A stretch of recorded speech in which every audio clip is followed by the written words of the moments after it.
Hey everybody, welcome to Sim Pulse. If you're watching this on video and you're looking at Bill and I, this is not the football episode of Sim Pulse today, right? We're not talking about the Ravens or the Gators. No. We're still talking about VR simulation and Acadicus.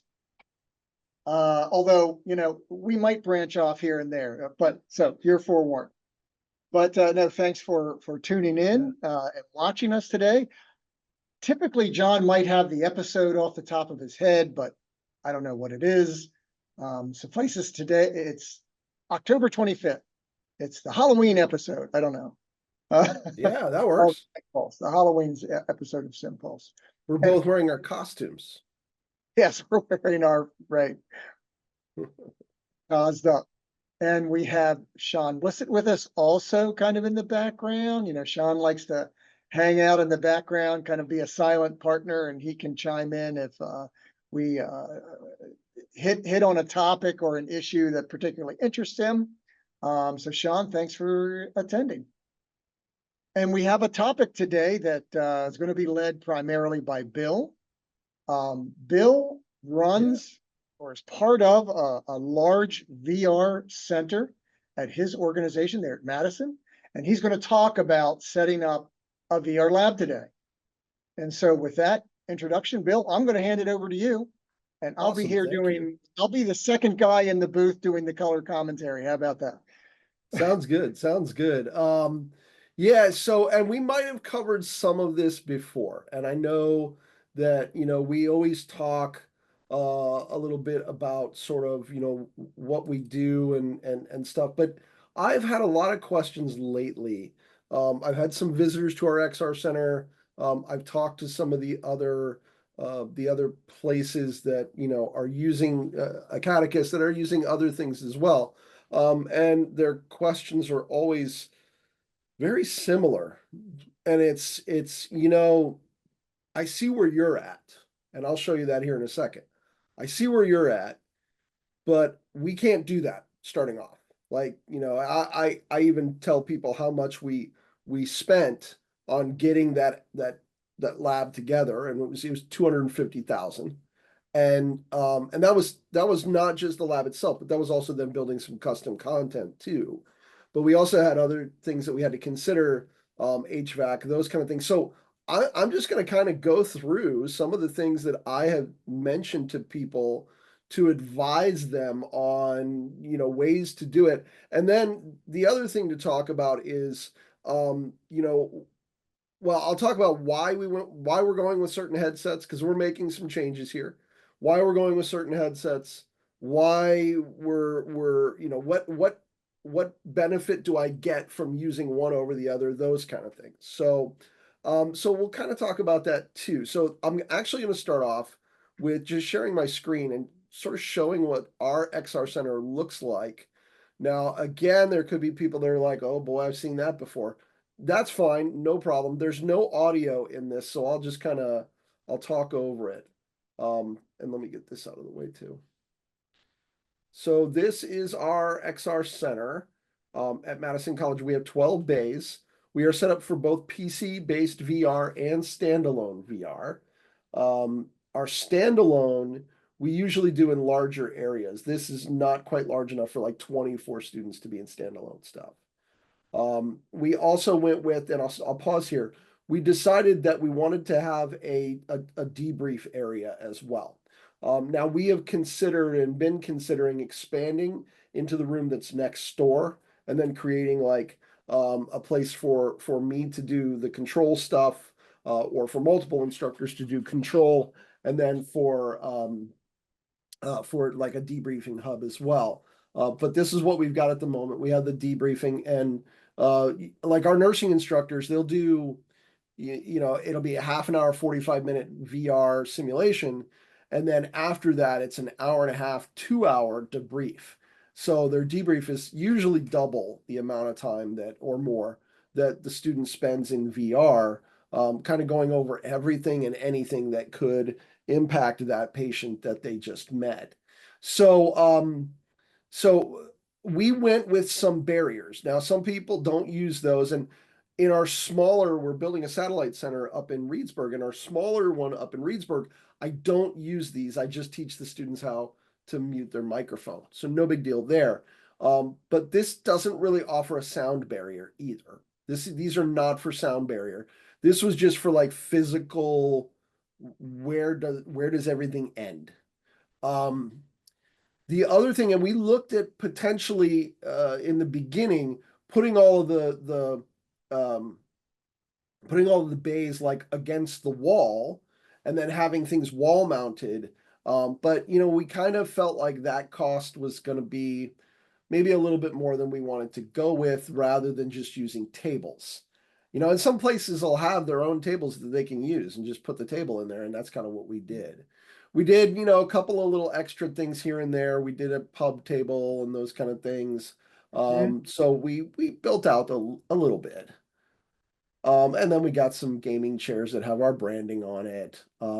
We did do clean boxes at each of the stations. Quick for users who are wondering what a clean box is, right? It's Yeah. you see that square cube on the desk there, Yep. and Yes, it's sir. got a UV light in it, and you can put your VR headset in there, and it does a UV clean of the system between users. That's real Yeah. quick, basic introduction to it. Yeah. Yeah. And again, I like it. I mean, I really like it. The one thing that I have noticed too, like, so people will come in wearing a lot of makeup to the XR Center and it will come Mm, off on the headsets. So mm-hmm, I have Clorox wipes. And I was like, mm-hmm, oh, I'll just Clorox wipe it. This is going to be perfectly fine. Not so much. The Clorox wipe didn't do the greatest job getting makeup out of the fabric. mm, So then I took the ones that are made for lenses, the alcohol wipes, and I mm, wiped that. That did a better job, but Cleanbox has a spray and you spray it on the fabric and then you wipe it. I don't know what's in the spray, but man, that took care of it. It was like mm, it was done. And I was like, wow, that's really good. And then they give you a cloth to go along with it too. So I just sprayed that, did a cloth cleaning, took it right out. mm. So, kudos to Cleanbox on that one. Yep, Um, and again, we're not endorsing any specific products or anything like that. I'm just correct. telling you what we did. Yep, So then we did tables. We did the adjustable height, but not the electronic adjustable because we just didn't feel like we were going to need to adjust them that mm, much. And I've only had to adjust one of them, to be honest. So it really, for us, it was a money saver to not do the electronic adjustable ones. Monitors, I don't care. Really, the monitor doesn't make a huge difference. The monitor is just so that I can see what the student is looking at in VR. mm-hmm, That's it. And so I didn't care what the monitor was like. It didn't have to be a gaming monitor with a high refresh rate or anything like that. It just had to be a pretty standard monitor. mm-hmm, So that was fine. We went with wired keyboard and mouse because they came with the computers and they were cheap. So that was it. We were like, we don't need like really special, we don't need the gaming mouse and the gaming that we didn't need that. We just didn't feel that that was something that we had to spend money on. So we stayed away from those. Headset. We are leaving the HP Reverb G2. They are going to brick in 2026. That they're going to be done for. yep, So that started. I knew about that a year ago. And so I had already started my research on what I was going to do and what headset we were going to go to. And we went with, or we're going with, the Meta Quest 3. And people may say, really, the Meta, like, why the Meta? Well, first of all, the fidelity on the Meta is actually really good. very The good. field of view on the Reverb is like that, where it's like that on the Meta. Yeah, That does make a difference. Like you can mm-hmm, see the difference. Um, yeah, the full pass through, because now when my students walk out of that defined area, it goes into full pass through. mm-hmm, So that increased our safety. mm-hmm, And our safety officer likes to hear that. And then the other benefit is anything that's going to be made for VR right now is going to be made for Meta. Yep. So like, you know, I know some people will Meta, oh man. Um I'm with it. Like the whatever's going to be made for Meta or for VR right now is going to be made for Meta. The other thing is then that headset serves a dual purpose. So this is something we couldn't foresee when we went with the G2s, that Hmm. they're just PC VR headsets and they rely on Windows mixed reality and that kind of stuff. Well, Windows mixed reality is going away. Going Maybe away. something will come back, I don't know, but now we can take those metas off of there, unplug them, and they're just our regular, they Hmm. can be standalone headsets. So that was a cost savings too. Um, Computers, what we've got down at the bottom, I'll hit play on this. I think I show you the computer down here at the bottom, or maybe I don't. The computer down at the bottom, this is a Lenovo enterprise computer. And I had a lot of reservations about going with those Lenovo enterprise computers to begin with. I was really concerned. My biggest concern was the fans. Um, my concern about the fan is 100% accurate. It is absolutely right. Those those towers get overheated. Um, Now we're lucky right now that we're not running all 14 of them at exactly the same time for any more than 3 or 4 hours. But I'll tell you, they get hot. They get real hot. So our change there is that we're going with Lenovo has a Legion laptop and a Hmm. Legion desktop. And so that's the way we're going. Again, not endorsing any product, but the Legion and the nice thing about the Legion ones is that they can be set up for enterprise. Hmm. So they're enterprise gaming laptops, which is that's what we need. That's what we need. Yeah. Just like you were saying about the Meta headsets, they can serve dual purposes. Right, exactly. Yep. And early on I thought, well, okay, there's going to be 12 computers. I'm going to deal with them. It's okay. The updates and stuff like that, I can do those. And yeah, I can. I can. But I would take a day, out of my schedule. Initially, when I was dealing with, 4 or 5 programs that were coming to us to do VR, not that hard. Really wasn't. It really wasn't that big of a deal, but it became a bigger deal as we grew.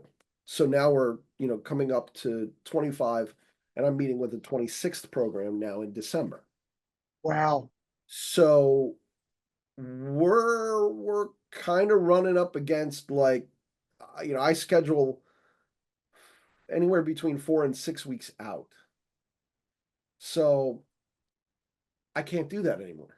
Hmm. So talking to tech services, getting enterprise computers, deciding on enterprise computers, was actually just a great step. Now I put a lot of work in. We had to do a lot of testing. They gave me computers that were terrible. They gave me computers that were great, you know. So there was a lot of testing, there was a lot of work that had to be done on the front end, but there's not as much work that's being done now on the back end, which is nice. Hmm. Bill, Um, maybe you can yeah, expand upon your involvement with the IT tech services and how important that is upfront. yeah. I know that when I look at that lab, when I walk into that lab, I think to myself, okay, what are the things that I, as a person setting up a lab, need to know that I don't know? And I started off with, and I'm the kind of guy, what I'm going to do is I'm going to go find out all about it. I'm going to do all the research. I'm going to do all the reading. I'm going to find everything out that I can about what I'm doing. Um, that way, when I go to talk to tech services, we're speaking the same language. Mhm. For me, that was key. Now, the main thing is to be able to explain clearly what you're doing with your tech services department. And really kind of going into like the details of what you're doing. Because remember that when people hear the word VR, there's all different ideas that they're going to come up with. They're going to think Meta, all I need to worry about is Wi-Fi. They're going to think, this thing that I did on my PC that was on my monitor and I was able to move around. They're going to think all kinds of different things. So what you want to make sure of is that they know what you're talking about. And what I did was I got the tech services people and I put them into VR with the laptops that I had and like showed them what it was like. Oh, okay. And that completely changed the way they looked at it. And they were like, all right, this is big. Like we're not just doing small time animation or something like that. Like this is big. So, so they made recommendations on the computer. They said, here are the ones we recommend. And we're going to get the manufacturer to send you these computers. Okay. They sent me all the specs. And don't get me wrong, that's good. But many people are going to look at that and go, I don't know what I'm looking at. Right, right. Like, I have no idea. What does this mean? Gigahertz. What does core mean? Mhm. What does this mean? What does that mean? Yep. So what you want to do, because usually your tech services department can do this, they can order demo computers. If you tell a company like a Lenovo or Dell or whatever, hey, listen, we're setting up an XR center. This is what we're looking to set up. This is what we're doing. We want to test something out before we buy anything from you. Most of the time, they're going to chomp at the bit to do that. They're going to be like, oh, yeah, absolutely. We will give you a demo and all of that. And they gave me a demo and then they gave me like, and it, there's nothing on my part that I really have to do other than taking this thing in, hooking it up, and go into VR. Go into Acadicus. Do everything that Acadicus does. Get another person to join you if you can. If not, that might be harder to do. Do a 3D recording. Play back that 3D recording. Listen to all of that. Go through all of that. Make sure all your, and anything else that you're using too. So if you're using Chief Architect or SolidWorks or Revit or any of those things, Mhm. test all of that out. Test all of that out. Make sure it runs well. Make sure you're not getting, waviness, those kind of things. Right. And then just be honest with tech services and say, this is what I saw, and prepare for that. Prepare for a month, maybe two, of just getting stuff in, testing it, that kind of stuff. Allow yourself that time frame. Mhm. Trust me, it's worth it.